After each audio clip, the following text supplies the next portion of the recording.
Assalamualaikum warahmatullahi wabarakatuh. Bagaimana kabar anak-anak hari ini? Semoga kalian tetap diberi kesehatan dan juga diberi semangat dalam menjalani pembelajaran jarak jauh. Melalui video ini, Ibu akan menyampaikan beberapa hal. Yang pertama, perkenalan singkat dari Ibu. Dan yang kedua, Ibu beritahu bahwa mulai hari ini, Ibu akan membantu Bu Mujiasri dalam mengajar sosiologi di kelas 12 IPS 1 dan 12 IPS 2. Oleh karena itu, mohon kerjasamanya ya teman-teman. Nah, sebelumnya perkenalkan, nama Ibu adalah Sofi Dormegarani. Ibu berasal dari Pendidikan Sosiologi Antropologi Fakultas Keguruan dan Ilmu Pendidikan di Universitas 11 Maret Surakarta. Maksud dan tujuan Ibu adalah menjalankan praktek pengalaman lapangan yang harus ditempuh di dalam semester 7. Nah, selama beberapa pertemuan ke depan, Ibu dan teman-teman akan bekerja sama dan saling belajar dalam mempelajari sosiologi.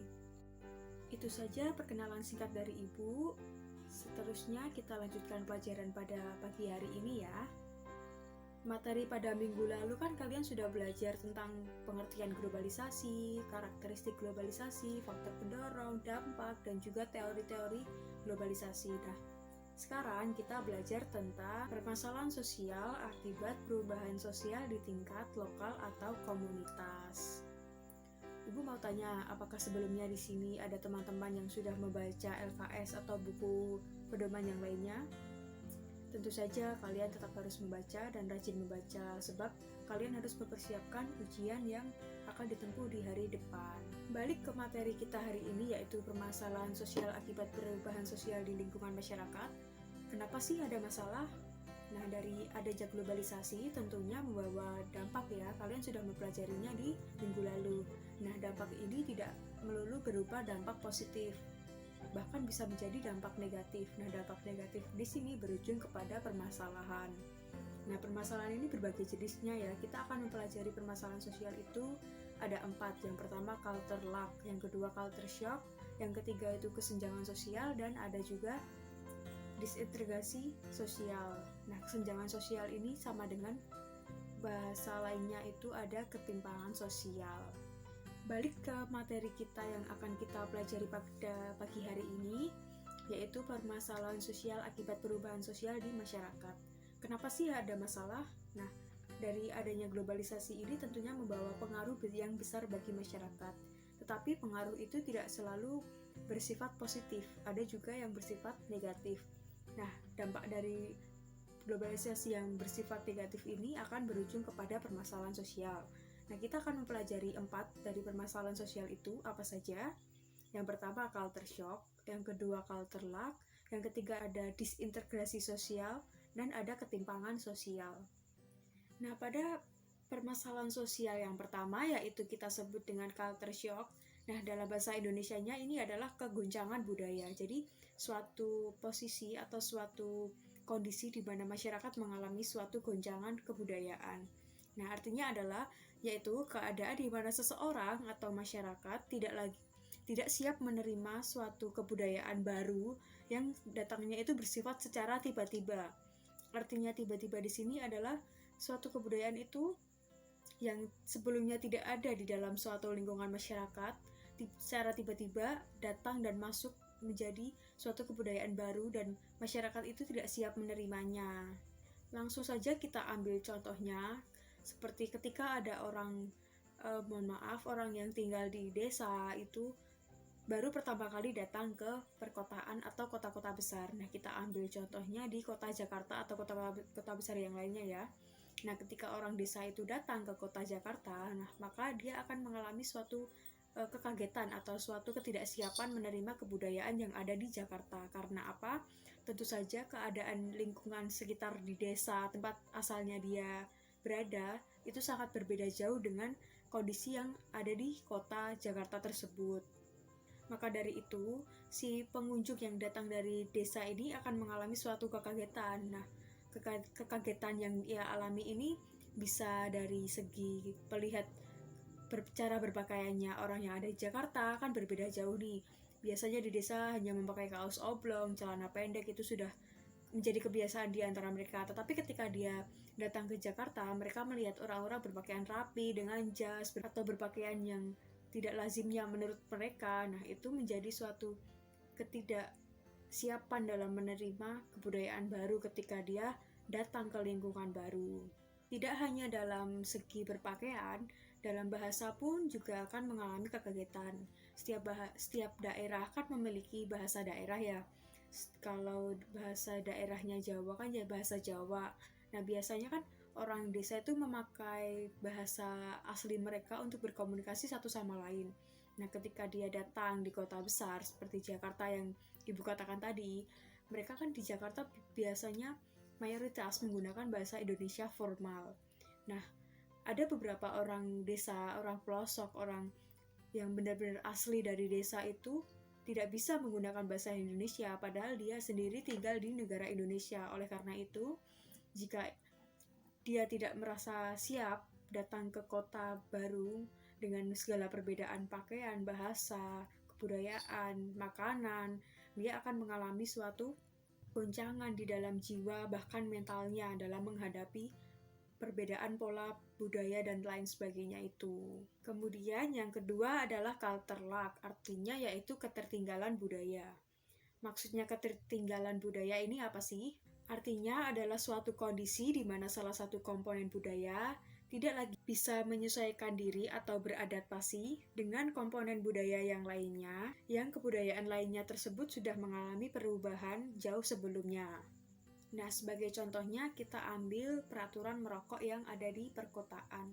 Umumnya di kota-kota besar seperti Surabaya, Jakarta itu sudah memiliki peraturan dari Pemda, yaitu aturan dilarang merokok di tempat-tempat umum. Nah, ketika ada orang yang berasal dari luar kota tersebut dan datang, kemudian mereka atau seseorang itu merokok dengan bebas, dengan seenaknya, tanpa mengetahui peraturan yang sudah ditetapkan tersebut, maka ia jelas saja akan dikenai sanksi. Karena apa? Karena dia telah melanggar peraturan dari Pemda itu sendiri. Mengapa bisa terjadi suatu miskomunikasi di sini? Karena si seseorang yang melanggar peraturan merokok tadi, dari asalnya dia tinggal, belum mengetahui bahwa ada suatu peraturan yang melarang seseorang untuk merokok di sembarang tempat. Kemudian dia datang di tempat atau di kota-kota yang sudah menetapkan suatu aturan tersebut, maka dia akan mengalami suatu miskomunikasi atau ketertinggalan komunikasi. Dan juga karena seseorang tersebut belum bisa terbiasa dengan kebudayaan, dengan peraturan yang ditetapkan oleh Pemda di kota tersebut, sehingga menjadikan seseorang itu belum terbiasa dengan kebudayaan yang harusnya ia sesuaikan dengan kebiasaannya sendiri. Nah, maksudnya di sini adalah ketika seseorang datang di kota-kota yang baru atau kota-kota yang belum ia kunjungi sebelumnya, lebih alangkah baiknya ia harus cari tahu bagaimana sih keadaan sosial di sana, bagaimana keadaan lingkungan di sana, apakah ada hal-hal yang baru dan hal-hal yang harus ia ketahui sebelum ia datang. Sehingga dengan begitu ia akan menyesuaikan diri sebelum ia datang, sebelum ia benar-benar tinggal dan menetap di kota tujuannya tersebut. Agar apa? Agar tentu saja menghindari suatu kegoncangan jiwa, mental, atau bahkan ketertinggalan budaya, karena itu justru merugikan bagi dirinya sendiri. Kemudian yang selanjutnya adalah disintegrasi sosial. Nah, maksudnya di sini adalah suatu masyarakat itu merupakan satu kesatuan sistem ya. Nah, apabila salah satu sistem yang mereka miliki itu tidak berfungsi dengan seharusnya, maka keberadaan masyarakat itu akan terguncang atau terganggu. Apa sih dampaknya? Nah, dari ketidakseimbangan atau berfungsinya suatu sistem, salah satu sistem dari suatu organisasi masyarakat ini akan menimbulkan apa yang disebut dengan disintegrasi sosial. Jadi bisa kita simpulkan bahwa disintegrasi sosial adalah suatu proses di mana mulai memudarnya nilai atau norma yang dianut oleh masyarakat. Nah, apabila sudah terjadi suatu disintegrasi sosial atau keguncangan yang dialami oleh masyarakat, Maka, lama-kelamaan, situasi atau keadaan di masyarakat ini akan menjadi kacau, atau bisa disebut dengan istilah chaos. Nah, setelah itu ada dampaknya lagi nih. Apa itu? Ya, betul. Nah, dampaknya itu bisa kita sebut dengan keadaan anomi. Nah, apa ini anomi? Nah, anomi sendiri adalah suatu keadaan di mana masyarakat itu tidak memiliki pegangan. Ya, maksudnya pegangan adalah masyarakat sudah tidak memiliki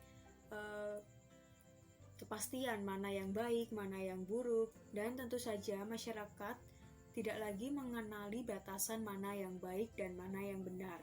Dan yang terakhir adalah ketimpangan sosial. Tentu saja teman-teman di sini sudah belajar ya mengenai apa itu ketimpangan sosial. Ya, betul, ketimpangan sosial itu adalah suatu kondisi di mana masyarakat mengalami suatu kesenjangan sosial dalam memenuhi akses untuk mendapatkan kebutuhan, yaitu berupa sumber daya dalam rangka mencukupi kebutuhan sehari-harinya. Ketimpangan sosial ini bisa disebut dengan masalah bersifat global. Nah, artinya suatu negara berkembang maupun negara maju itu bisa saja mengalami ketimpangan sosial selama keadaan masyarakat mereka itu tidak bisa dikontrol atau tidak bisa dikendalikan lagi. Nah, itu tadi keempat permasalahan sosial yang disebabkan oleh perubahan sosial. Tentu saja teman-teman mengetahui bahwasannya tantangan-tantangan itu bersifat global dan mengancam eksistensi, keberadaan, dan juga jati diri bangsa Indonesia. Oleh karena itu, kita sebagai generasi penerus bangsa harus terus memperjuangkan. Dengan cara apa? Dengan cara giat belajar dan terus menuntut ilmu.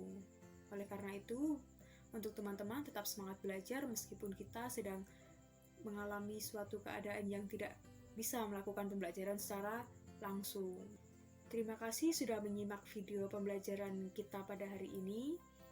Silakan kalian menjawab pertanyaan yang Ibu lontarkan di Google Classroom dan jangan lupa tetap membaca, karena membaca kalian bisa memahami materi walaupun satu halaman itu harus tetap dilakukan. Terima kasih. Sampai jumpa.